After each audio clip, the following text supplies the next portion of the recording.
ദൈവതിരുനാമത്തിന് മഹത്വമുണ്ടാകട്ടെ. നമ്മുടെ പഠന പരമ്പരയുടെ ഭാഗമായി ഇന്ന് ചിന്തിക്കുവാൻ കർത്താവ് ആഗ്രഹിക്കുന്നത് പ്രവചനം എന്ന വിഷയത്തെ പറ്റിയാണ്. വളരെ അർത്ഥവത്തായ ഒരു ശുശ്രൂഷയാണത്. അതിനെപ്പറ്റി നമുക്ക് ആരംഭത്തിൽ അതിനോടുള്ള ബന്ധത്തിൽ നമുക്ക് കർത്താവായ യേശുക്രിസ്തു പറഞ്ഞ ഒരു തിരുവചനം വായിച്ച് നമുക്ക് അതിന്റെ ബാക്കി ഭാഗങ്ങളിലേക്ക് കടക്കാൻ കർത്താവിൽ ആശ്രയിക്കുക. കർത്താവായ യേശുക്രിസ്തു മത്തായിയുടെ സുവിശേഷം 7-ാം അധ്യായത്തിന്റെ 15-ാം വാക്യത്തിൽ ഇങ്ങനെ പറയുന്നു: കള്ളപ്രവാചകന്മാരെ സൂക്ഷിച്ചുകൊള്ളുവിൻ, അവർ ആടുകളുടെ വേഷം പൂണ്ട് നിങ്ങളുടെ അടുക്കൽ വരുന്നു, അകമേയോ കടിച്ചു കീറുന്ന ചെന്നായ്ക്കളാകുന്നു. ഈ വാക്യത്തെ അടിസ്ഥാനമാക്കിയായിരിക്കാം നമ്മുടെ ഈ ചിന്ത, ഈ പഠനം നടക്കുന്നു. പ്രവചനം വളരെ വിവാദമുണ്ടാക്കുന്ന ഒരു വിഷയം തന്നെയാണ്. ഇക്കാലത്ത് കർത്താവായ യേശുക്രിസ്തു പറഞ്ഞ ആ വാക്യം വെച്ച് കള്ളപ്രവാചകന്മാർ ഉണ്ടാകും എന്നുള്ളത് ഉറപ്പാണല്ലോ. കർത്താവ് തന്നെ പറഞ്ഞിരിക്കുകയല്ലേ, യേശുക്രിസ്തു കൃത്യമായിട്ട് പറഞ്ഞിരിക്കുകയല്ലേ, കള്ളപ്രവാചകന്മാരെ സൂക്ഷിച്ചുകൊള്ളുവിൻ. അവരുടെ പ്രകൃതം എങ്ങനെയാണെന്നും പറഞ്ഞിട്ടല്ലേ, അവർ ആടുകളുടെ വേഷം പൂണ്ട് നിങ്ങളുടെ അടുക്കൽ വരുന്നു, അകമയോ കടിച്ചു കീറുന്ന ചെന്നായ്ക്കളത്രേ. ഈ വിഷയം വളരെ ഗൗരവമായി പഠിക്കേണ്ട ഒന്നാണ്. അതുകൊണ്ട് നമുക്കൊരല്പം ഡീറ്റെയിൽ ആയിട്ട് ഈ വിഷയം പഠിക്കാൻ കർത്താവിൽ ആശ്രയിക്കും. നമുക്കറിയാം, ഉൽപ്പത്തി പുസ്തകത്തിൽ പോലും ഇതിനെപ്പറ്റിയുള്ള പരാമർശങ്ങൾ, അതായത് പ്രവചന ശുശ്രൂഷ നടക്കുന്നതായിട്ട് കാണാം. കൂടുതലായ വിശദീകരണത്തിലേക്ക് കടക്കുന്നില്ല. ഉൽപ്പത്തി പുസ്തകം 49-ാം അധ്യായത്തിന്റെ 1-ാം വാക്യത്തിൽ ഈ യാക്കോബ് വാർദ്ധക്യത്തിൽ തന്റെ മക്കളെ വിളിച്ച് അവരെ പറ്റിയുള്ള ഭാവി സംഭവങ്ങൾ വിശദീകരിക്കുന്ന ഭാഗം 1-ാം വാക്യങ്ങളിൽ നമുക്ക് കാണാം. പിന്നെ അങ്ങോട്ട് വന്നാൽ അതിനകത്ത് അബ്രഹാം പിതാവിനെ ആ ഒരു പ്രവാചകനായിട്ട് നമുക്ക് കാണാമല്ലോ ഒരർത്ഥത്തിൽ. ആ ഭാഗം ഞാനവിടെ വിടുകയാണ്. വീണ്ടും പുറപ്പാട് പുസ്തകത്തിലേക്ക് വന്നാൽ നമുക്കറിയാം, മോശയും അഹ്റോനും യോശുവായും ഒക്കെ പ്രവാചകഗണത്തിൽപ്പെട്ടവരാണല്ലോ. മോശ അക്ഷരാർത്ഥത്തിൽ ഒരു പ്രവാചകനാണ് എന്ന തിരുവചനം പഴയ നിയമത്തിലും പുതിയ നിയമത്തിലും തെളിയിക്കുന്നുണ്ട്. അതിൻ്റെയും ആഴമായ മറ്റു വശങ്ങളിലേക്ക് കടക്കാൻ തൽക്കാലം ആഗ്രഹിക്കുന്നില്ല. സംഖ്യാപുസ്തകം അതിൻ്റെ 22-ാം അധ്യായത്തിന്റെ 4-5 വാക്യങ്ങളിൽ നമ്മൾ ഈ ബലയാം എന്ന ഒരു പ്രവാചകനെ പറ്റിയുള്ള തിരുവചന ഭാഗം ചെറുതായിട്ട് നമുക്ക് കാണാമല്ലോ. എല്ലാവർക്കും അറിയാവുന്ന അതിൻ്റെ 4-ാം വാക്യം ഇങ്ങനെ പറയുന്നു. സംഖ്യാപുസ്തകം 22-ന്റെ 4: കാള വയലിലെ പുല്ല് നക്കിക്കളയുന്നത് പോലെ ഈ കൂട്ടം നമ്മുടെ ചുറ്റുമുള്ള എല്ലാവരെയും നക്കിക്കളയും എന്ന് പറഞ്ഞു. അക്കാലത്ത് ഇത് മോവാബ് രാജാവ് സിപ്പോരിന്റെ മകനായ ബാലാക്കായിരുന്നു. അവൻ ബയോരിന്റെ മകനായ ബലയാമിനെ വിളിപ്പാൻ അവന്റെ സ്വജാതിക്കാരുടെ ദേശത്ത് നദീതീരത്തുള്ള പെഥോറിലേക്ക് ദൂതന്മാരെ അയച്ചു. ഒരു ജനം മിസ്രൈമിൽ നിന്ന് പുറപ്പെട്ടു വന്നു, ഭൂതലത്തെ മൂടിയിരിക്കുന്നു. അവർ എനിക്കെതിരെ പാർക്കുന്നു. നീ വന്ന് എനിക്ക് വേണ്ടി ഈ ജനത്തെ ശപിക്കണമേ എന്ന് പറയുന്ന ഭാഗം. ബലയാം ഒരു വലിയ പ്രവാചകനാണ് എന്ന് തിരുവചനത്തിൽ നമുക്ക് കാണാം. ഞാനതിൽ വിശദാംശങ്ങളിലേക്ക് കടക്കാൻ ആഗ്രഹിക്കാതെ ദൈവജനത്തിന് വായിച്ച് ധ്യാനിക്കാൻ അതിൻ്റെ റെഫറൻസസ് മാത്രം പറയുകയാണ്. 23-ാം അധ്യായത്തിൽ ഈ ബലയാം തന്റെ ഉപദേശങ്ങൾ കൃത്യമായി പറയുന്നത് 9-ാമത്തെ വാക്യം മുതൽ നമുക്ക് കാണാം. 8-ാമത്തെ വാക്യം മുതൽ അല്ല 7-ാമത്തെ വാക്യം മുതൽ നമുക്ക് കാണാം. ഇവിടെ ബാലാഖ് എന്നെ അരാമിൽ നിന്നും മോവാബ് രാജാവ് പൂർവ്വപർവ്വതങ്ങളിൽ നിന്നും വരുത്തി, ചെന്ന് യാക്കോബിനെ ശപിക്കുക, ചെന്ന് ഇസ്രായേലിനെ പ്രാകുക എന്ന് പറഞ്ഞു. ദൈവം ശപിക്കാത്തവനെ, 8-ാം വാക്യം പറയുകയാണ്, ദൈവം ശപിക്കാത്തവനെ ഞാൻ എങ്ങനെ ശപിക്കും? യഹോവ പ്രാകാത്തവനെ ഞാൻ എങ്ങനെ പ്രാകും? ശിലാഗ്രഹങ്ങളിൽ ഞാൻ അവനെ കാണുന്നു തുടങ്ങിയുള്ള വാക്യങ്ങൾ അത് ദൈവജനം വായിച്ച് ധ്യാനിക്കും. ബലയാം എന്ന പഴയ പ്രവാചകൻ യഹോവയുടെ ആത്മാവ് വ്യാപരിച്ച് പ്രവചിച്ച കാര്യങ്ങളൊക്കെ 23-ാം അധ്യായത്തിലും 24-ാം അധ്യായത്തിലും അത് തന്നെ നമ്മൾ കാണുന്നുണ്ട്. അതിൻ്റെ 1-2 വാക്യങ്ങൾ വായിക്കുമ്പോൾ ഇസ്രായേലിനെ അനുഗ്രഹിക്കുന്നത് യഹോവയ്ക്ക് പ്രസാദമെന്ന് ബലയാം കണ്ടപ്പോൾ അവൻ മുമ്പിലത്തെ പോലെ ലക്ഷണം നോക്കുവാൻ പോകാതെ മരുഭൂമിക്ക് നേരെ മുഖം തിരിച്ചു. ബലയാം തല ഉയർത്തി ഇസ്രായേൽ ഗോത്രമായി പാർക്കുന്നത് കണ്ടു. അടുത്ത വാക്യം ശ്രദ്ധിക്കണമേ. ദൈവത്തിന്റെ ആത്മാവ് അവന്റെ മേൽ വന്നു എന്നത് പറയാൻ ആ വാക്യം വായിച്ചത്. അപ്പോൾ 22-ാം അധ്യായത്തിലെ 1-2 വാക്യങ്ങൾ, അതിന്റെ 12-ാം വാക്യം വായിക്കും, 16 തുടങ്ങിയ വാക്യങ്ങൾ, ബാക്കിയുള്ള ഭാഗങ്ങളൊക്കെ ദൈവജനം വായിച്ച് ധ്യാനിക്കൂ എന്ന് പറഞ്ഞ് ഞാൻ ആ ഭാഗം വിടുകയാണ്. ബലയാമിന്റെ ചരിത്രമൊക്കെ നമുക്കറിയാമല്ലോ. അത് എങ്ങനെയായിരുന്നു തന്റെ ദൈവത്തിന്റെ ആത്മാവ് ഇടപെട്ടപ്പോൾ തന്നെ അത് ഒരു നിലയിൽ സത്യസന്ധമായി ഇടപെട്ടെങ്കിലും പിന്നത്തേതിൽ കുതന്ത്രം ഉപയോഗിച്ച് യേശുക്രിസ്തു പറഞ്ഞ ആ വാക്യം അന്വർത്ഥമാകത്തക്കവണ്ണം, അതെ, അകത്ത് പ്രവാചകൻ നല്ല മിടുക്കനായിട്ട് നല്ല യോഗ്യമായിട്ട് ചെയ്തെങ്കിലും അതിന്റെ പുറത്തുകൂടി അഭ്യാസം കളിച്ചത് ദൈവജനത്തെ അറിയാമല്ലോ. അതുകൊണ്ട് ആ ഭാഗം ദൈവജനം വായിച്ച് ധ്യാനിക്കുകയും ചിന്തിക്കുകയും ചെയ്യുവാൻ പറഞ്ഞ് ഞാൻ ആ ഭാഗം വിടുകയാണ്. നമ്മൾ മുൻ ചിന്തിച്ചതാണെങ്കിലും ഈ വിഷയത്തോടുള്ള ബന്ധത്തിൽ ഒന്നുകൂടി ഉറപ്പിക്കാൻ വേണ്ടി നമുക്ക് ആവർത്തന പുസ്തകം 18-ാം അധ്യായത്തിന്റെ 18-ാം വാക്യം ഒന്ന് വായിക്കാം. നിന്നെ പോലെ ഒരു പ്രവാചകന് ഞാൻ അവർക്ക് അവരുടെ സഹോദരന്മാരുടെ ഇടയിൽ എഴുന്നേൽപ്പിച്ച് എന്റെ വചനങ്ങളെ അവന്റെ നാവിന്മേലാക്കും. ഞാൻ അവനോട് കൽപ്പിക്കുന്നതൊക്കെയും അവൻ അവരോട് പറയും. ബാക്കിയുള്ള ഭാഗം പ്രസക്തമാണെങ്കിലും തൽക്കാലം ആ ഭാഗം വിടുകയാണ്. ഇത് യേശുക്രിസ്തുവിനെ പറ്റി തന്നെയാണ് പറയുന്നത് എന്നുള്ള ഉറപ്പിന് വേണ്ടിയിട്ട് ഇതിന്റെ റെഫറൻസ് കൂടി പറയാം. അപ്പസ്തോലപ്രവൃത്തി 3-ാം അധ്യായത്തിന്റെ 22-ാം വാക്യത്തിൽ പത്രോസ് പറയുന്നു. അപ്പസ്തോലപ്രവൃത്തി 7-ാം അധ്യായത്തിൽ 37-ാം വാക്യത്തിൽ സ്തേഫാനോസ് ഇത് ആവർത്തിക്കുന്നു. അങ്ങനെ ഈ ആവർത്തന പുസ്തകം 18-ാം അധ്യായത്തിലെ 18-ാം വാക്യത്തിൽ പറയുന്നത് യേശുക്രിസ്തുവിനെ പറ്റിയാണ് എന്ന് പുതിയ നിയമത്തിലെ 2 വാക്യങ്ങളിലൂടെ അസന്നിഗ്ധമായി തെളിയിക്കുകയാണ്. അപ്പോൾ ആ ഭാഗം ഞാൻ അവിടെ വിടുകയാണ്. നമുക്ക് വീണ്ടും പഴയ നിയമത്തിൽ ഒരു ഭാഗം ഈ നമ്മുടെ സങ്കീർത്തനങ്ങളെ 69-ാം സങ്കീർത്തനം ദൈവജനത്തിന് അറിയാമല്ലോ. ആ സങ്കീർത്തനത്തിൽ ഒരു ഭാഗം 8-ാം വാക്യത്തിൽ പരിശുദ്ധാത്മാ രേഖപ്പെടുത്തിയിരിക്കുന്ന വാക്യം എല്ലാവർക്കും സുപരിചിതമാണെന്നറിയാം, എങ്കിലും ഓർപ്പിക്കുകയാണ്. 69-ാം സങ്കീർത്തനത്തിന്റെ 8-ാം വാക്യം, എന്റെ സഹോദരന്മാർക്ക് ഞാൻ പരദേശിയും എന്റെ അമ്മയുടെ മക്കൾക്ക് അന്യനുമായി തീർന്നിരിക്കുന്നു. അത് കവിഞ്ഞ് ഞാൻ വിശദീകരിക്കാൻ ആഗ്രഹിക്കുന്നില്ല. പിന്നെ നമുക്ക് മീഖാപ്രവചന ആ പുസ്തകത്തിലെ ഒരു വാക്യം വായിക്കാം. മീഖായുടെ പ്രവാചക പുസ്തകം 5-ാം അധ്യായത്തിലെ 3-4 വാക്യങ്ങൾ. മീഖ 5-ാം അധ്യായം 3-4 വാക്യങ്ങൾ. അതിങ്ങനെയാണ് വായിക്കുന്നത്. അതുകൊണ്ട് പ്രസവിക്കാനുള്ളവൾ പ്രസവിക്കുവോളം അവൻ അവരെ കൊടുക്കും. അവന്റെ സഹോദരന്മാരിൽ ശേഷിപ്പുള്ളവർ ഇസ്രായേൽ മക്കളുടെ അടുക്കൽ മടങ്ങി വരും. എന്നാൽ അവൻ നിന്ന് യഹോവയുടെ ശക്തിയോടും, അപ്പം ശ്രദ്ധിക്കണമേ, അവൻ നിന്ന് യഹോവയുടെ ശക്തിയോടും തന്റെ ദൈവമായ യഹോവയുടെ നാമത്തിന്റെ മഹിമയോടും കൂടെ മേയിക്കും. അവർ നിർഭയം വസിക്കും. അവനെന്ന് ഭൂമിയുടെ അറ്റത്തോളവും മഹാനാകുമല്ലോ. ഇത് യേശുക്രിസ്തുവിനെ പറ്റി ഒരു പ്രവചനമായിട്ടാണ് എനിക്ക് തോന്നുന്നത്. അതുകൊണ്ടാണ് ഞാൻ ആ ഭാഗം വായിക്കാൻ ശ്രമിച്ചത് കേട്ടോ. എൻ്റെ ചിന്തയിൽ അത് യേശുക്രിസ്തുവിനെ പറ്റി തന്നെ ഒരു പ്രവചനമായിട്ട് തന്നെയാണ് തോന്നുന്നത്. വീണ്ടും നമുക്ക് മത്തായിയുടെ സുവിശേഷം അതിൻ്റെ 12-ാം അധ്യായത്തിന്റെ 50-ാം വാക്യത്തിലേക്ക് വരുമ്പോൾ അതിങ്ങനെ വായിക്കുന്നു. സ്വർഗസ്ഥനായ എന്റെ പിതാവിന്റെ ഇഷ്ടം ചെയ്യുന്നവൻ എന്റെ സഹോദരനും സഹോദരിയും അമ്മയും ആകുന്നു എന്ന് യേശുക്രിസ്തു പറഞ്ഞിരിക്കുന്ന വാക്യം വളരെ സ്പഷ്ടമാണല്ലോ, ക്ലിയറാണ്. ഒരു വിശദീകരണം ആവശ്യമില്ലാത്തവണ്ണം സ്പഷ്ടമല്ലേ ദൈവമക്കളെ.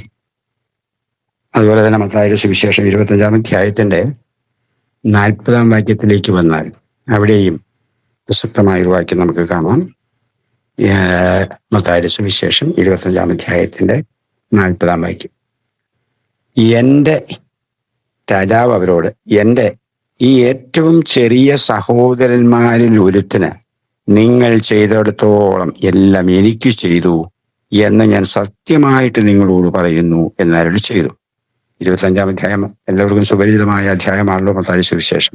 ചെമ്മരിയാടുകളെയും കോലാടുകളെയും വലത്തെടുത്ത് തിരിച്ച് വിധി പ്രസ്താവിക്കുന്ന അനുഭവം, അതിനോടുള്ള ബന്ധത്തിലാണ് കർത്താവ് പറഞ്ഞിരിക്കുന്നത്. ഈ ഏറ്റവും ചെറിയവന് ചെയ്യുന്നത് ഈ അതല്ല അവിടെ സഹോദരന്മാർക്ക് ചെയ്യുന്നത് ഈ ഏറ്റവും ചെറിയ സഹോദരന്മാരിൽ ഒരുത്തിന് എന്ന് യേശുക്രിസ്തു പറഞ്ഞിരിക്കുന്ന വാക്യം. ഇത് കർത്താവ് പറഞ്ഞ വാക്യമാണല്ലോ. നമുക്കൊരു വിശദീകരണം ആവശ്യമില്ലാതെ വളരെ സ്പഷ്ടമാണ് ആ വിഷയം, അല്ലേ? അടുത്ത് നമുക്ക് യോഹന്നാന്റെ സുവിശേഷം 20-ാം അധ്യായത്തിന്റെ 17-ാം വാക്യത്തിലെ ഒരു വാക്യം കൂടി വായിക്കാം. യോഹന്നാന്റെ സുവിശേഷം, അത് അല്പം ഗൗരവമായി ചിന്തിക്കേണ്ട ഒരു വാക്യമാണ്. യേശു അവളോട്, എന്നെ തുടരുത്, ഞാൻ ഇതുവരെ പിതാവിന്റെ അടുക്കൽ കയറിപ്പോയില്ല. എങ്കിലും നീ എന്റെ സഹോദരന്മാരുടെ അടുക്കൽ ചെന്ന്, അടുത്ത വാക്യം പ്രത്യേകം ശ്രദ്ധിക്കണമേ, എന്റെ പിതാവും നിങ്ങളുടെ പിതാവും എന്റെ ദൈവവും നിങ്ങളുടെ ദൈവവുമായവന്റെ അടുക്കൽ ഞാൻ കയറിപ്പോകുന്നു എന്ന് അവരോട് പറയുക എന്ന് പറഞ്ഞു. ഇവിടെ സഹോദരൻ എന്നുള്ള പദം, സഹോദരന്മാരോട് പറയുക എന്നുള്ള പദം ഒരു വശത്ത് സത്യമാണെങ്കിലും അതിനേക്കാൾ എന്നെ ത്രസിപ്പിക്കുന്ന വിഷയം ഇതാണ്. അവിടെ കർത്താവ് പറഞ്ഞ പദം ഒന്ന് ചിന്തിക്കും. എന്റെ പിതാവും നിങ്ങളുടെ പിതാവും, സഹോദരന്മാരോട് പറയാൻ പറഞ്ഞേക്കുവാണ്. അത് സഹോദരന്മാരുടെ പിതാവും യേശുക്രിസ്തുവിന്റെ പിതാവും ഒന്നാകുന്നു എന്ന് യേശുക്രിസ്തു സംശയമില്ലാതെ പറഞ്ഞിരിക്കുന്നു. അടുത്തതോ, എന്റെ ദൈവവും നിങ്ങളുടെ ദൈവവുമായവന്റെ അടുക്കൽ എന്ന് പറഞ്ഞാൽ യേശുക്രിസ്തുവിന്റെ ദൈവവും തന്റെ സഹോദരന്മാരായ നമ്മുടെയൊക്കെ ദൈവവും ഒരു വ്യക്തി, ഒരു ശക്തി, ഒരു ദൈവം തന്നെയാണ് എന്ന് യേശുക്രിസ്തു തന്നെ തന്റെ തിരുവായ കൊണ്ട് മൊഴിഞ്ഞ തിരുവചന ഭാഗമാണ് നാം വായിച്ചു കേൾക്കുന്നത്. ഞാൻ ബാക്കി ഭാഗം കേൾവിക്കാരുടെ ആലോചനയ്ക്കും പഠനത്തിനും ചിന്തയ്ക്കുമായി വിടുകയാണ്. ഞാൻ വിശദീകരിക്കാൻ ആഗ്രഹിക്കുന്നില്ല. വളരെ സ്പഷ്ടമാണ് ആ വാക്കുകൾ. ലളിതമായി കർത്താവ് പറഞ്ഞിരിക്കുകയാണ്, താൻ ദൈവമല്ലെന്നും തനിക്കൊരു ദൈവമുണ്ടെന്നും നമ്മുടെ ദൈവം തന്നെയാണ് ആ ദൈവമെന്നും തനിക്കൊരു പിതാവുണ്ടെന്നും ആ പിതാവ് നമ്മുടെയും പിതാവാകുന്നുവെന്നും കർത്താവ് വ്യക്തമായി പറഞ്ഞിരിക്കുന്ന ഭാഗമാണ് ഇവിടെ നമ്മൾ വായിക്കുന്നത്. അതുകൊണ്ട് ഇതിനകത്ത് ഒരു സംശയത്തിനും സ്ഥാനമില്ലാതെ വണ്ണം വളരെ പ്രസക്തമായി, വളരെ ഭംഗിയായിട്ട് യേശുക്രിസ്തു തന്നെ സ്ഥാപിച്ചിരിക്കുന്നത് കൊണ്ട് ഞാനതിന്റെ വിശദീകരണത്തിലേക്ക് കടക്കാൻ ആഗ്രഹിക്കുന്നില്ല. തുടർന്ന് നമുക്ക് റോമാലേഖനം 8-ാം അധ്യായത്തിന്റെ 17-ാം വാക്യം വായിക്കാം. നാം മക്കൾ എങ്കിലോ അവകാശികളും ആകുന്നു, ദൈവത്തിന്റെ അവകാശികളും ക്രിസ്തുവിന് കൂട്ടവകാശികളും തന്നെ. നാം അവനോടുകൂടെ തേജസ്കരിക്കപ്പെടേണ്ടതിന് അവനോടുകൂടെ കഷ്ടമനുഭവിച്ചാലത്രേ. നമ്മൾ അല്പം മുൻപ് ചിന്തിച്ച യോഹന്നാന്റെ സുവിശേഷം 20-ാം അധ്യായത്തിലെ 17-ാം വാക്യവും ഒന്ന് കൂട്ടി കണക്ട് ചെയ്ത് നോക്കിക്കേ, എത്ര കൃത്യമാണെന്ന് നോക്കിക്കേ. അതുകൊണ്ടാണ് അവിടെ യേശുക്രിസ്തു പറയുന്നത്, എന്റെ പിതാവും നിങ്ങളുടെ പിതാവും എന്റെ ദൈവവും നിങ്ങളുടെ ദൈവവും. ഇതെന്നിവിടെയും പറയുന്നത് കണ്ടു നോക്കി, ആ അർത്ഥം വരുന്നുണ്ട്. നാം മക്കൾ എങ്കിലും അവകാശികളുമാകുന്നു. എന്തിന്റെ അവകാശി? ദൈവത്തിന്റെ അവകാശികളും നമ്മളൊക്കെ. യേശുക്രിസ്തു അവിടെ അടുത്ത് പറയാണ്, ക്രിസ്തുവിന് കൂട്ടവകാശികളും. യേശുക്രിസ്തുവിനെ പോലെ യേശുക്രിസ്തുവിനോട് ചേർന്ന് നമ്മളും കൂട്ടവകാശികളാവുകയാണ്. ദൈവത്തിന്റെ സകല അവകാശത്തിൽ സകല നന്മകൾക്ക് നമ്മൾ കൂട്ടവകാശികളും കൂടി ആവുകയാണ്. കൂട്ടവകാശികളും തന്നെ. നാം അവനോടുകൂടെ തേജസ്കരിക്കപ്പെടേണ്ടതിന് അവനോടുകൂടെ കഷ്ടമനുഭവിച്ചാലത്രേ. ക്രിസ്തീയ ജീവിതം കഷ്ടത്തിന്റെ മാർഗം തന്നെയാണ്. അപ്പോസ്തലന്മാരെ നമ്മൾ എടുത്തു നോക്കിയേ, ആരാ കഷ്ടമനുഭവിക്കാതെ സുഖിച്ച് അടിച്ചുപൊളിച്ച് ജീവിച്ചത്? പൗലോസ് അപ്പോസ്തലന്റെ ജീവിതം എത്ര ദയനീയമാണെന്ന് നോക്കിക്കുക. ചരിത്രമൊക്കെ പുള്ളി പറയുന്നില്ലേ, എത്ര വട്ടം അടി കൊണ്ടു, കപ്പൽ ഛേദം, പട്ടിണി, എന്തെല്ലാം നിന്നയും അപമാനവും ശാരീരിക പീഡയും ഒക്കെ അനുഭവിച്ചു. ഒരു പ്രാവശ്യം മരിച്ചു എന്ന് ചിന്തിച്ച ആളുകൾ ഇട്ടിട്ട് പോകത്തക്കവണ്ണം പീഡനം അനുഭവിച്ചനല്ലേ, കല്ലേറ് കൊണ്ടവനല്ലേ, പല കഷ്ടങ്ങളിലൂടെ കടന്നുപോയതല്ലേ പൗലോസ്. ശരീരത്തിൽ ഒരു അസുഖം ഉണ്ടായിട്ട് ആ അസുഖം മാറാൻ കർത്താവിനോട് 3 വട്ടം പ്രാർത്ഥിച്ചോളൂ.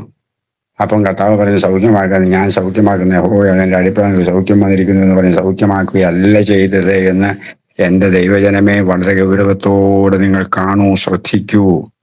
യേശുക്രിസ്തു വന്നത് നമ്മുടെ രോഗം മാറ്റാനല്ലേയല്ല, നമ്മുടെ പാപം നീക്കി നമ്മെ വിശുദ്ധരാക്കി നിത്യതയ്ക്ക് ഒരുക്കാനായിട്ടാണ് യേശുക്രിസ്തു ഈ പ്രപഞ്ചത്തിൽ ലാതനായത്, ക്രൂശിക്കപ്പെട്ടത്, നിന്ദകളേറ്റത്, അപമാനമേറ്റത്. അതെയും ആളുകളെ കീഴ്പ്പെടുത്താൻ വേണ്ടി സന്തോഷിപ്പിക്കാൻ വേണ്ടി ഓരോ ആശയങ്ങൾ അടിച്ചു വിടുന്നത് കേട്ട് നമ്മൾ തുള്ളരുതേ. തിരുവചനം എന്ത് പറഞ്ഞിരിക്കുന്നു എന്നത് ശ്രദ്ധിച്ച് കേൾക്കണമേ. പൗലോസ് അപ്പോസ്തലനോട് കർത്താവ് എന്നാ പറഞ്ഞേ? നിനക്കെന്റെ കൃപ മതി എന്ന് പറഞ്ഞു. അതിനുശേഷം പൗലോസ് അപ്പോസ്തലൻ രോഗം മാറാൻ പ്രാർത്ഥിച്ചിട്ട് പോലുമില്ല. എന്നാണ് മാറിയത് നമുക്കറിയില്ല. മാറിയിട്ടില്ലെന്നാണ് എൻ്റെ വിശ്വാസം. ആ കഷ്ടം തൻ്റെ ആജീവനാന്തം ഉണ്ടായിരുന്നു എന്നാണ് എനിക്ക് തോന്നുന്നത്. തന്നെയല്ല, കഷ്ടം സഹിക്കുന്ന കാര്യങ്ങളെ പറ്റി എത്ര കൃത്യമായിട്ട് പറയുന്നുണ്ട്. 10 ദിവസ പ്രസംഗങ്ങൾ കൃത്യമായിട്ട് പറയുന്നുണ്ട്. നാം തെറ്റ് ചെയ്തിട്ട് കഷ്ടം അനുഭവിക്കുന്ന കാര്യമല്ല. സത്യത്തിന് വേണ്ടി നിന്നിട്ട് ദൈവത്തെ പ്രതി കഷ്ടം അനുഭവിക്കുന്നെങ്കിൽ അത് ദൈവത്തിന് പ്രസാദമാണെന്നാണ് അപ്പോസ്തലന്മാർ പറഞ്ഞ് പഠിപ്പിച്ചേക്കുന്നത്. അതുകൊണ്ട് ഞാൻ പറഞ്ഞു ഒരു ചുരുക്കത്തിലേ ഉള്ളൂ. ഇവിടെ അവസാന വാക്യത്തിൽ ഒരു കാര്യം വായിക്കുന്നുണ്ടല്ലോ, കഷ്ടം അനുഭവിച്ചാൽ അത്രയെന്ന് വാക്ക് കണ്ടതുകൊണ്ട് ഞാൻ അത്രയും കയറി പറഞ്ഞു പോയതാണ് കേട്ടോ. അപ്പോൾ ഇവിടെ അതേ അധ്യായത്തിൽ തന്നെ 8-ാം അധ്യായത്തിന്റെ 29-ാം വാക്യത്തിലേക്ക് വന്നാൽ അവിടെ നമുക്കൊരു കാര്യം കാണാം. അവൻ മുന്നറിഞ്ഞവരെ തൻ്റെ പുത്രൻ, ആര്? ദൈവം, അനേകം സഹോദരന്മാരിൽ ആദിജാതനാകേണ്ടതിന് അവന്റെ സ്വരൂപത്തോട് അനുരൂപമാകുവാൻ മുൻ നിയമിച്ചുമിരിക്കുന്നു. അവൻ മുന്നറിഞ്ഞവരെ തൻ്റെ പുത്രൻ അനേകം സഹോദരന്മാരിൽ ആദ്യജാതനാകേണ്ടതിന്. ആ പദം ശ്രദ്ധിച്ചു നോക്കിക്കേ. ഇപ്പോ എനിക്ക് കൃത്യമായിട്ട് തെളിവോടെ പറയാൻ അറിയില്ലെങ്കിൽ എൻ്റെ ഒരു സാങ്കല്പികം അല്ലെങ്കിൽ ഊഹം അല്ലെങ്കിൽ ഒരു ധാരണ എന്ന നിലയിൽ ഒരു കാര്യം പറയാം. യേശുക്രിസ്തു ദൈവം അനാദിയിൽ യേശുക്രിസ്തുവിനെ സൃഷ്ടിച്ചപ്പോൾ താൻ ആദ്യജാതനായിരുന്നു. ആദ്യജാതൻ. തനിക്ക് ശേഷമാണ് പ്രപഞ്ചത്തിലെ സകല സാധനങ്ങളും സകല സൃഷ്ടിപ്പും നടന്നിട്ടുള്ളത്. താൻ അതിന് സാക്ഷിയാണ്. താൻ അതിനോട് കൂടെ ദൈവത്തോട് കൂടെ ആ സമയത്ത് ഉണ്ടായിരുന്നു. വിനോദിച്ചു കൊണ്ടിരുന്നു ദൈവം, കർത്താവ് യേശു. കർത്താവിന് വേണ്ടി കൂടിയാണ് ദൈവം ഇതെല്ലാം സൃഷ്ടിച്ചത്. പിതാവായ ദൈവം സൃഷ്ടിച്ചത്. അതും സത്യമാണ്.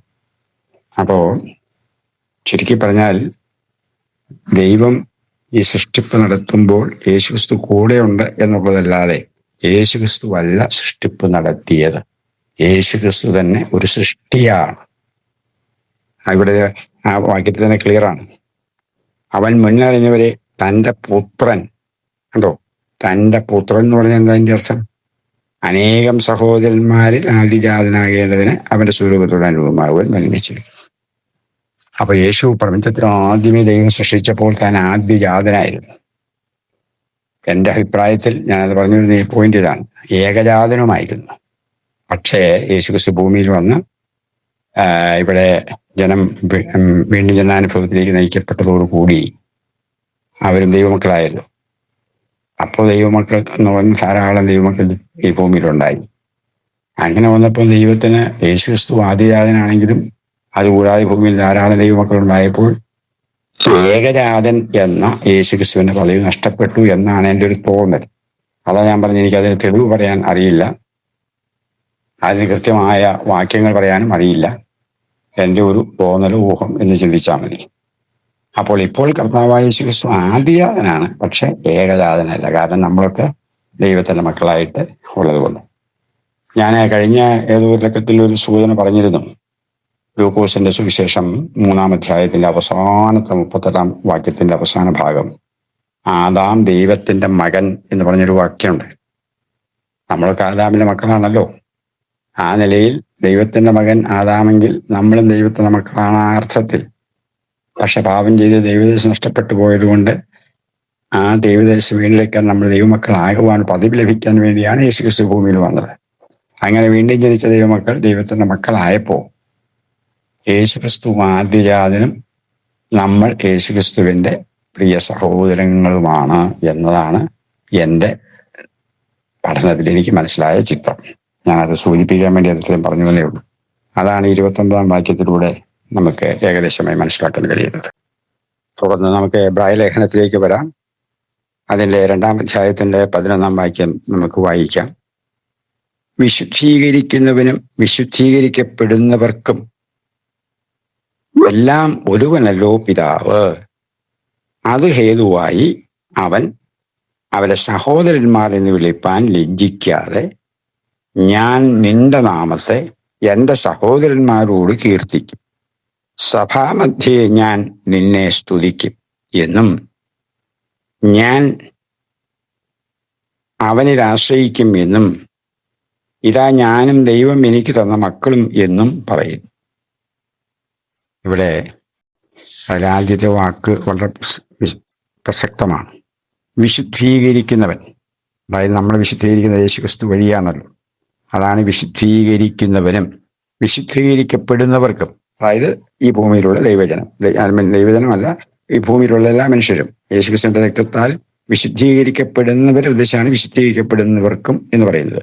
അപ്പോൾ ദൈവമക്കളായ നമുക്കും യേശുക്രിസ്തുവിനും എല്ലാം ഒരുവനല്ലോ പിതാവ് എന്ന് പറഞ്ഞാൽ ഏകസത്യ ദൈവമായ മഹോന്നതനായ മഹാദൈവത്തിന്റെ മക്കളാണ് യേശുക്രിസ്തുവും നമ്മളും എല്ലാവരും. നമുക്കൊരു പിതാവേ ഉള്ളൂ. ആ വാക്യം കൃത്യമായിട്ട് അറിയണമെങ്കിൽ മത്തായിയുടെ സുവിശേഷം 23-ാം അധ്യായത്തിന്റെ 9-ാം വാക്യം ദൈവജനം പിന്നീട് വായിച്ച് ധ്യാനിച്ചു നോക്കും. ഞാൻ അതിലേക്ക് കിടക്കുന്നില്ല, അവിടെ വിസ്താരമായിട്ട് അതിലേക്ക് കിടക്കാൻ ആഗ്രഹിക്കുന്നുമില്ല. അപ്പൊ ഇവിടെ വളരെ കൃത്യമായിട്ട് പറയുകയാണ്, വിശുദ്ധീകരിക്കുന്നവനും വിശുദ്ധീകരിക്കപ്പെടുന്നവർക്കും എല്ലാം ഒരുവനല്ലോ പിതാവ്. അത് ഹേതുവായി അവൻ അവരെ സഹോദരന്മാരെന്ന് വിളിപ്പാൻ ലജ്ജിക്കാതെ, ഞാൻ നിന്റെ നാമത്തെ എന്റെ സഹോദരന്മാരുടെ കീർത്തി സഭാമധ്യേ ഞാൻ നിന്നെ സ്തുതിക്കും എന്ന് വളരെ ക്ലിയറായിട്ട്, ഒരു സംശയമില്ലാതെ അസന്നിഗ്ധമായിട്ട് ഇവിടെ സഹോദരന്മാർ ആരാണ് എന്ന് തെളിയിക്കുക. നമുക്കെല്ലാം ഒരു പിതാവേ ഉള്ളൂ. യേശുക്രിസ്തുവിനും ദൈവമക്കളായ നമുക്കും ഒരു പിതാവ്, യഹോവയായ ഏകസത്യ ദൈവം തന്നെയാണ് നമ്മുടെ ദൈവവും പിതാവും എന്ന് സ്പഷ്ടമാണ്. ഇതിനൊക്കെ എന്താ സംശയമെന്ന് എനിക്ക് മനസ്സിലാകുന്നില്ല. പിശാചി ചില പണ്ഡിതന്മാരെന്ന് ഭാവിക്കുന്ന ചില വ്യക്തികളിലൂടെ ദുരുപദേശം കടത്തിവിട്ട് സത്യത്തെ മറിച്ചു കളയുന്ന ദയനീയമായ രംഗം ഓർക്കുമ്പോൾ, കാണുമ്പോൾ സങ്കടം തോന്നുന്നു. നമ്മുടെ പൂർവ്വപിതാക്കന്മാര് എന്ന് പറഞ്ഞാൽ ആദിമ അപ്പസ്തോലിക കാലത്തൊന്നും നമ്മൾ വേറെ ഒന്നും നോക്കണ്ട. ദൈവജന എന്നെ ശ്രോതാക്കൾ ദയവായി ഒറ്റ കാര്യം ശ്രദ്ധിക്കൂ. ഏതെങ്കിലും അപ്പസ്തോലന്മാർ യേശുക്രിസ്തുവിനെ ആരാധിച്ചതായിട്ട് തിരുവചനത്തിൽ നിങ്ങൾ കണ്ടിട്ടുണ്ടോ? പത്രോസ് അപ്പസ്തോലൻ പോലും പറയുന്നത് പിതാവായ ദൈവത്തോട് പ്രാർത്ഥിച്ച 3-ാം അധ്യായത്തിൽ വായിക്കുമ്പോൾ തന്നെ അവിടുത്തെ പരിശുദ്ധദാസനായ യേശുവിനെ അഭിഷേകം ചെയ്തിരിക്കുന്നു പറഞ്ഞൂടാ. 3-ലാണോ 4-ലാണോ കൃത്യം ഓർക്കുന്നില്ല കേട്ടോ. അപ്പൊ സ്വലപ്പെടുത്തി 3-4 അധ്യായങ്ങൾ ദയവായി ദൈവനം വായിച്ച് ധ്യാനിക്കൂ. അതിലെ അപ്പസ്തോലനായ പത്രോസ് കൃത്യമായിട്ട് പറയുന്ന ഭാഗങ്ങൾ നമുക്ക് കാണാം. ദൈവത്തെ, യഹോവയായ ദൈവത്തെയാണ് ദൈവം എന്ന് വിളിച്ച് പറയുന്നത്. യേശുക്രിസ്തുവിനെ ദൈവത്തിന്റെ പരിശുദ്ധ ദാസൻ എന്നാണ് അഭിസംബോധന ചെയ്യുന്നത്. ദൈവത്തിന്റെ അഭിഷിക്തനെന്നാണ് പത്രോസ് അവിടെ അഭിസംബോധന ചെയ്യുന്നത്. അതൊക്കെ നമ്മൾ ശ്രദ്ധിക്കേണ്ട വിഷയങ്ങളല്ലേ ദൈവമക്കളെ? അത് അവഗണിക്കാൻ പറ്റുന്ന വാക്കുകളാണോ, വാക്യങ്ങളാണോ? വീണ്ടും ഈ എബ്രായ ലേഖനത്തിന്റെ തന്നെ 2-ാം അധ്യായത്തിൽ 17-ാം വാക്യത്തിലൂടെ നമുക്കൊന്ന് വരാം. അതുകൊണ്ട് ജനത്തിന്റെ പാപങ്ങൾക്ക് പ്രായശ്ചിത്തം വരുത്തുവാൻ അവൻ കരുണയുള്ളവനും ദൈവകാര്യത്തിൽ, ഞാൻ അതൊക്കെ ശ്രദ്ധിച്ച്, ദൈവകാര്യത്തിൽ വിശ്വസ്ത മഹാപുരോഹിതനും ആകേണ്ടതിന് സകലത്തിലും തന്റെ സഹോദരന്മാർക്ക് സദൃശനായി തീരുവാൻ ആവശ്യമായിരുന്നു. ഇത് കൃത്യമായിട്ട് അവിടെ വാക്യം നോക്കി. താൻ തന്നെ പരീക്ഷിതനായി കഷ്ടമനുഭവിച്ചിരിക്കിയാൽ പരീക്ഷിക്കപ്പെടുന്നവർക്ക് സഹായിപ്പാൻ കഴിവുള്ളവനാകുന്നു. അത്ര കൃത്യമായിട്ട് അവിടെ സഹോദരൻ എന്നുള്ള പദത്തിന്റെ അർത്ഥം ബോധ്യമാക്കിയിരിക്കുന്നത്. ഞാൻ എൻ്റെ എളിയ പഠനത്തിലും ചിന്തയിലും എബ്രായ ലേഖനം വായിച്ചാൽ 3-4 കാര്യങ്ങൾ നമുക്ക് അസന്നിഗ്ധമായി മനസ്സിലാകും. ഒന്ന്, യേശുക്രിസ്തു ഒരു പുരോഹിതനാണ്, മഹാപുരോഹിതനാണ്. മെൽക്കിസേദെക്കിന്റെ വിധത്തിലുള്ള ഒരു പുരോഹിതനാണ്. സാധാരണ ഈ ഭൂമിയിലുള്ള മനുഷ്യർക്കും വേണ്ടി പിതാവിനോട് മധ്യസ്ഥനയ്ക്കുവാൻ ശുശ്രൂഷ ചെയ്യുന്ന, പൗരോഹിത്യ ശുശ്രൂഷ ചെയ്യുന്ന ഒരു പുരോഹിതനായിട്ട് യേശുവിനെ ഈ എബ്രായ ലേഖനത്തിലുടനീളം ഏതാണ്ട് 3-ാം അധ്യായം മുതൽ തുടങ്ങിയാൽ കൃത്യമായിട്ട് നമുക്ക് ധാരാളം വാക്യങ്ങളിലൂടെ അത് തെളിയിക്കാൻ കഴിയും. മറ്റൊന്ന്, യേശുക്രിസ്തു പുതിയ നിയമത്തിന്റെ മധ്യസ്ഥനാണ് എന്നുള്ളതാണ്. നമ്മുടെയൊക്കെ മധ്യസ്ഥനാണ് എന്ന് കൃത്യമായിട്ട് ഈ എബ്രായ ലേഖനത്തിലൂടെ നമുക്ക് മനസ്സിലാക്കാൻ കഴിയും. പിന്നെ അനേകം സഹോദരന്മാരിൽ യേശുക്രിസ്തു ആദിജാതനാണ് എന്ന ആശയവും ഇതിലൂടെ സാമാന്യമായിട്ട് നമുക്ക് തെളിയിച്ചു കിട്ടുന്നതാണ്. പിന്നെ മെൽക്കിസേദെക്ക് ക്രമത്തിൽ പുരോഹിതൻ എന്നുള്ള ആശയം നമ്മൾ പറഞ്ഞല്ലോ. മധ്യസ്ഥനാണ്, പുരോഹിതനാണ്, യേശുക്രിസ്തു നമ്മുടെ മൂത്ത സഹോദരനാണ്. നമുക്ക് ഏത് വിഷയത്തിലും നമ്മെപ്പോലെ പരീക്ഷിതനായതുകൊണ്ട്, നമ്മേക്കാൾ കൂടുതൽ പരീക്ഷിതനായതുകൊണ്ട് നമ്മൾ കൂടുതൽ വിശദീകരിക്കാൻ നമ്മുടെ വേദനകളും ഭാരങ്ങളും കഷ്ടങ്ങളും ഒക്കെ നന്നായി അറിയുന്ന കർത്താവ് നമുക്ക് വേണ്ടി ആത്മാർത്ഥമായിട്ട് പിതാവിന്റെ സന്നിധിയിൽ പക്ഷപാതം ചെയ്യാൻ യോഗ്യനാണ്, സാധിക്കുകയും ചെയ്യും. ഇതൊക്കെ വളരെ കൃത്യമായിട്ട് എബ്രായ ലേഖനം പഠിച്ചാൽ നമുക്ക് മനസ്സിലാകുന്ന കാര്യങ്ങളാണ്. വളരെ അർത്ഥവത്തായ, വളരെ ഗൗരവമേറിയ ചിന്തകളുള്ള അനുഗ്രഹീതമായ ഒരു പുസ്തകമാണ് എബ്രായ ലേഖനം. നമ്മൾ ഓടിച്ചു വായിച്ചുകൊണ്ട് കാര്യമില്ല. ഓരോ വാക്കും നിർത്തി ശാന്തമായി ആത്മാവിൽ പ്രാർത്ഥിച്ച് ധ്യാനിച്ചാൽ ഇതിന്റെ മർമ്മങ്ങൾ ഗ്രഹിക്കുമ്പോൾ നമ്മൾ അന്തം വിട്ടുപോകും. അത്ര വലിയ അത്ഭുതകരമായ അനുഭവങ്ങൾ ഇതിനകത്ത്. അതുകൊണ്ട് ഈ ഭാഗത്ത് നമ്മുടെ ചിന്ത, യേശുക്രിസ്തു നമ്മുടെ മൂത്ത സഹോദരനാണ്, ജ്യേഷ്ഠ സഹോദരനാണ്, ആദ്യജാതന, ദൈവത്തിന്റെ ആദ്യജാതൻ.